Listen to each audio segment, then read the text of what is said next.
এখানে এই যে মেয়েটাকে দেখছেন রাস্তায় দাঁড়িয়ে একটা পোস্টার নিয়ে চোখে জল ফেলছে। পোস্টারে লেখা আছে যে তার স্বামী অসুস্থ, বি পজিটিভ, রক্তের প্রয়োজন। এই পোস্টটা প্রায় 2.5 কোটি মানুষ দেখেছে। অনেকে হাজার হাজার মানুষ তাদেরকে সাহায্য করতে গিয়েছে। লাখ লাখ মানুষ তাদের সাথে যোগাযোগ করার চেষ্টা করেছে যে কিভাবে তার স্বামীকে রক্ত দেওয়া যায়, কিভাবে তার স্বামীকে বাঁচানো যায়। কিন্তু এই মেয়েটা কি বলছে শুনুন। যেটাতে লেখা ছিল যে আমার হাজবেন্ডের বি পজিটিভ, রক্তের প্রয়োজন। আমার হাজবেন্ড এখন পর্যন্ত কিছু হয়নি। ওটা করা হয়েছিল কোনো মানুষকে যদি বিপদে দেখো অন্তত সাহায্য। আমাকে প্রচুর পরিমাণে লোক বাড়িতে দেখতে চলে আসছে, এভরি টাইম ফোন করছে যে দাদা কি হলো, তার জন্য রাত নাই দিন নাই আমাকে এভরি টাইম কল করছে, দাদা কি পজিটিভ ব্লাড দরকার, দাদা কি হয়েছে তোমার, কিরকম ভাবে কি হলো, সবসময় ফোন করছে। আমি তাদের জন্য অসংখ্য।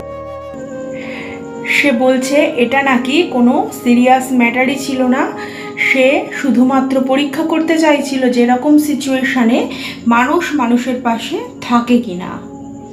তবে একটা জিনিস ভাবুন যে 2.5 কোটি মানুষ এর ভিডিও দেখেছে, হাজার হাজার মানুষ এদের সাথে যোগাযোগ করার চেষ্টা করেছে।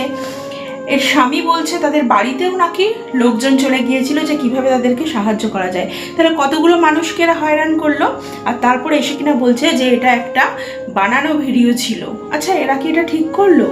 ভাবুন তো, যদি সত্যিকারের কোনো মানুষের রক্তের প্রয়োজন পড়ে, যদি সত্যিকারের কোনো মেয়ে তার স্বামীকে সুস্থ করতে চেয়ে এরকম করে ভিডিও বানায়, তাহলে আর কি কেউ এদেরকে বিশ্বাস করবে? তারাও তো ভাববে যে এটা একটা ফেক ভিডিও। এত সুন্দর অভিনয় করেছে, একে স্যালুট। এর চোখের জল দেখে লাখ লাখ মানুষ কেঁদেছে, তারপরে এসে কিনা বলছে যে এটা একটা সাজানো ভিডিও ছিল। আচ্ছা, সমাজকে বার্তা দেওয়ার জন্য তো অনেক কিছু ভিডিও বানানো যেতে পারে, এটার কি দরকার ছিল? এটা কি মানুষের ইমোশন নিয়ে খেলা হলো না? সব কিছু মিলিয়ে আমার তো ভালো লাগেনি বিষয়টা। আপনারা কিভাবে নিলেন কমেন্ট করে জানান।